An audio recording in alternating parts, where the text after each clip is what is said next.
What is up, everybody? Thank you for coming to this Wake Up Wednesday today. I'm really sorry that I skipped last week's. To be honest with you, I've been kind of overwhelmed lately with a lot of things, and I just didn't make this video a priority, and I should have. And for that, I apologize. I know a lot of people love these videos, and I love making them too because I really want to help anybody that watches these videos. So now that I'm here, I'm going to talk about not one topic, but two. For the first one, we're going to be talking about, letting go.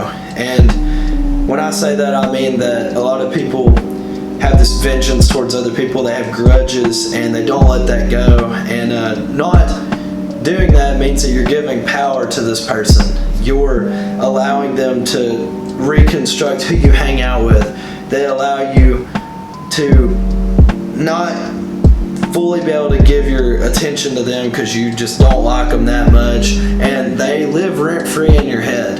And that's pretty much the main idea behind it. What you want to do is you want to forgive them, but don't forget it. And with that, showing that it doesn't affect you at all, what they did, they'll always remember what they did to you, and you will too, but you'll never forget and you won't let it happen again. And that's just, plain and simple. Let go of grudges. Like, everybody deserves love, everybody makes mistakes, but you can't just hold it over their head forever. Even your worst enemies, don't do it. And you'll notice that your lifestyle is a lot happier and there's not as many limitations on what you can do. So now I'm going to get on the bigger subject. I really love the idea of this. Have you ever had something like super bad happen to you and you consider it very traumatic, but you could reconstruct it in your head, change the memory, and look at the positive out of it, and it turns from a trauma to one of your biggest accomplishments?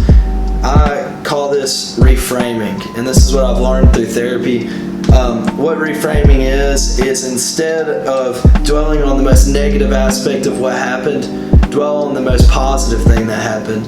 So say you just got embarrassed or something, I don't know, and everybody's looking at you or something, you need to look back instead and be like, it was kind of funny. Everybody was looking, but they're all laughing and joking, and it's like, even if I wasn't having a very good time, at least everybody was laughing, and really the embarrassment only lasts for like 5 seconds. So it's like, so what? It's like they ain't ever had something embarrassing happen to them. And if you keep reframing everything that happens to you like that, then chances are your life's going to become a lot more positive, and you're going to appreciate more of it, and you're not going to just be wearing bubble wrap everywhere you go because of a trauma that held you back. Just gonna throw this out there though, it ain't easy, man. It's not easy to turn a trauma into an accomplishment. I know from experience I have to reframe all the time. Like, heck, that situation I just said, I have that one. I've been embarrassed before, and I've had moments where they just don't go my way. But you got to look back in a more positive manner. That way you can move forward, and if it does happen again, instead of thinking of it in such a personal way, you think of it in a more lighthearted, and it was kind of funny. And chances are you're going to feel a lot happier if you do that, because you have more positivity in your life rather than dwelling on all of the negative. From what I've learned, it takes 20 positive thoughts to cancel a negative. And the summary of this video, in both of those, whether it's forgiving your enemies and not letting these grudges get to you, or reframing an idea and turning it into a positive, I know they're extremely hard. I know. But whenever you do that, you move forward, and life is a lot more graceful, and it's not so much going to bring you down. You're not going to go into situations and be totally afraid. And you're not going to give anybody that power anymore. And a lot of the time you'll cancel out some anxiety, because I used to, have this thing where I would come up to people and I would think of the most negative thing in my head, and I'd just be dwelling in my head, like, Eminem before 8 Mile or whatever, about to freestyle. And I was like, dang, I really hate this guy. I really hate this girl.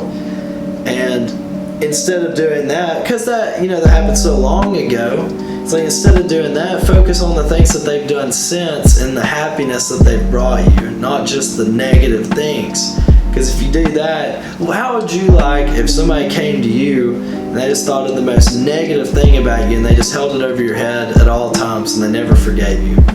So that's how I think about it. It's a little bit of empathy just seasoned out there. Like, it's okay, I'm a chef over here.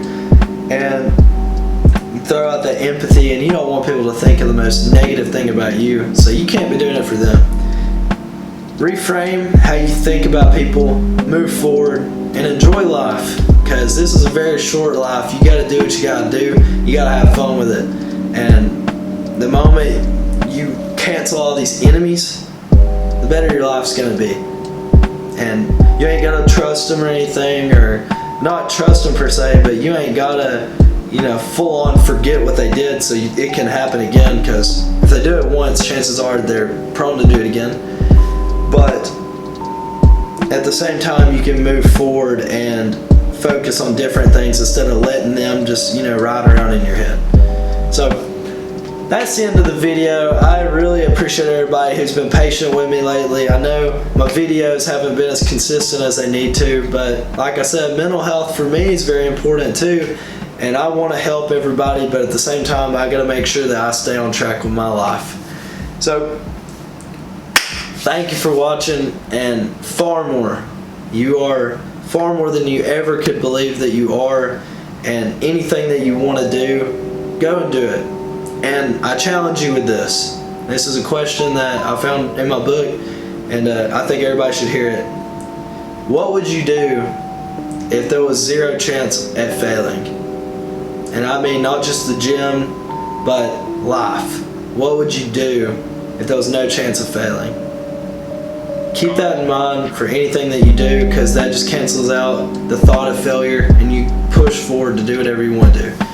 And I'm going to have to do that to myself as well. Stay beautiful, baby girl. And you know what? You look kind of good today. Call me.